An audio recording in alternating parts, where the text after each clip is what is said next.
নমস্কার বন্ধুরা, আমি কিছু কথা আপনাদেরকে বলতে চাই, আমার জীবনের কিছু কথা। তো প্লিজ বন্ধুরা, আপনারা ভিডিওটা উপর দিকে টানবেন না। আপনারা প্লিজ দয়া করে ভিডিওটা প্রথম থেকে শেষ পর্যন্ত কষ্ট করে ধৈর্য ধরে দেখবেন। ভিডিওটা উপরে টানবেন না, আগে দেখবেন, তারপরে আপনারা পাশে।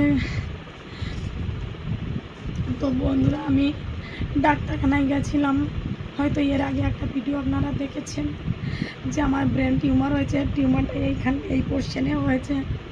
তো এটা আমার অনেক আগে থেকেই হয়েছে, আমি বাড়িতে কাউকেই জানাইনি, কারণ সবসময় যন্ত্রণা হতো, ব্যথা হতো, মানে প্রচণ্ড ব্যথা হতো। এমনকি ব্যথা যখন শুরু হতো তখন মানে 2 দিন 4 দিন 5 দিন একটানা থেকেই যেত, কখনো ব্যথা কমতো না। তো ডাক্তার দেখিয়েছি, ধরা পড়ছিল না। তো অনেক জায়গাতেই আমি বর্ধমানে দেখিয়েছি, তারপর অনাময়ে দেখিয়েছি, আমাদের বাড়ি যেখানে সেখানেও হসপিটালেও দেখিয়েছি। তাই এখন টিউমারটা এখানে পুরো ফুলে উঠেছে। তাই এখন ধরা পড়ে গেছে। এই দেখুন তার এক্সরে প্লেট, এই দেখুন টিউমারটা ধরা, এই দেখুন দেখা যাচ্ছে, এই দেখুন তার রিপোর্ট। এই যে ডাক্তার দেখিয়েছি, সমস্ত কাগজ ডকুমেন্টস আমার কাছে রয়েছে।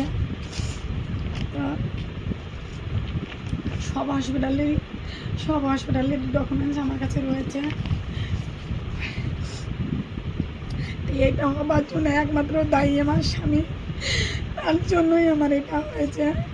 কারণ তার সঙ্গে বিয়ে হবার পর আমি কোনোদিনও সুখ পাইনি, শান্তি পাইনি, কোনোদিন পেটে খাবার পাইনি, এমনকি জামা কাপড়ও পাইনি। আমার কোনো শরীর খারাপ হলে ডাক্তার দেখানোর জন্য কোনো ওষুধ খাবার টাকা পাইনি।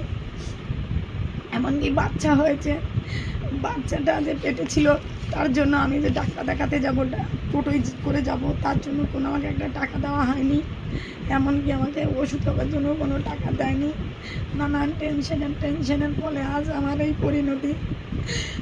তাকে আমি বিয়ের পর থেকে এতটা বছর খাইয়েই গেছি, যতদিন আমি খাওয়াতে পেরেছি ততদিন আমি খুবই ভালো ছিলাম।